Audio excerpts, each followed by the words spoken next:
Congratulations on the film. I really enjoyed it. There's just so many layers to this, Adam. How do you keep it all straight, really? Well, I mean, you create a blueprint, and then you try and keep it all straight while you're making it and editing it, and stuff that doesn't seem straight or necessary you kind of take out. But you just the challenge is just trying to, because you do need to kind of have a narrative in your mind, like, and the actors need that. They need to understand. They can't keep all those balls juggling as they're acting. So it has to be clear to you, and then it's like, well, then how do you get into their heads? How do you actually experience their reality as they're feeling it, which is different from maybe a chronological sense. If they actually had a chronological logic, they might not be feeling those things, but they're actually stuck in these places.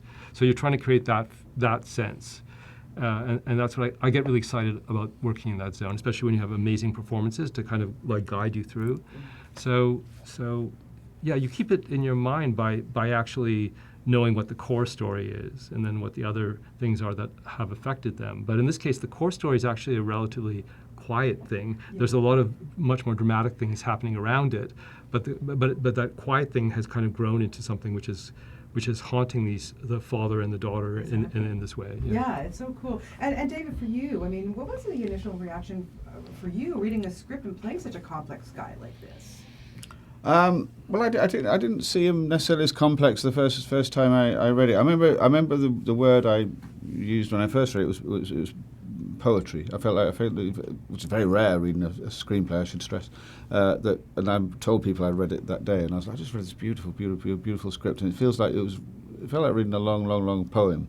So therefore, it's hard at first to think, okay, this is going to be a film. I pretty much decided I was going to do it straight away on the first reading, halfway through the first reading, and then Matt Atom was like, absolutely going to do it. But it felt just like. And it's what I feel like when I see the film now and think about the film, and indeed the making of the film, and that's that was somehow we're bringing to life a poem. I mean, that sounds a little fancy, perhaps, but that's actually the way I initially saw it in the first reading. Yeah, and what I loved about it too is it really explores obviously the relationship between the father and the daughter. But I have older children, and it made me really think about, like, do we really know what our older kids are doing? Yeah.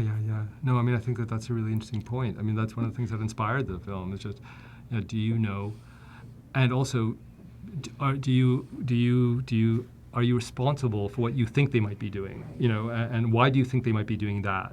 What is it that you might have actually shown them, or because I think your kids are watching you all the time, right? So how they interpret, you tend to forget that there is their own personality involved. You think that you're responsible for everything they feel, but they do have their ways as human beings of actually absorbing things. Mm-hmm. And in this particular story, I think he's haunted Jim David's character by something he might have done, but he thought he'd protected it so carefully.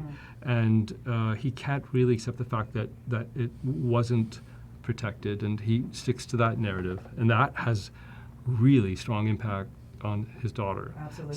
So it's, but it is interesting. That is what inspired the film in a way, like exactly what you just said. David, you've worked with so many great directors in your career. There's no question about that. What sets this apart? Okay, ears plugged.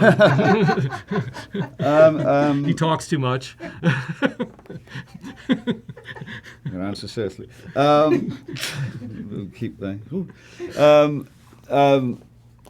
Communication and directing for actors is the answer. Almost like a theatre director, really, whose main concern seems to me to be absolutely about the characters and the evolution of the characters and the emotion of the characters, right to the point of being stood by the camera when we're doing a take, which is almost unknown these days. Everyone's always in a little tent looking at something the size of an iPad and judging your performance, which is so often a ridiculous thing to do, because you can't, I've often had directors going, I need a little bit more, and you're watching it on that and you can't see what I'm doing on eventually one day on a big screen, and Atom's often right there by the camera, and you feel therefore a great concern, a great care, and therefore you trust his direction, because you think, well, he just saw exactly what's going to be seen one day, whether it's the tiniest thing, and therefore I trust him very much and would always trust him, because it's just not always the way, and I think there's a great rapport there.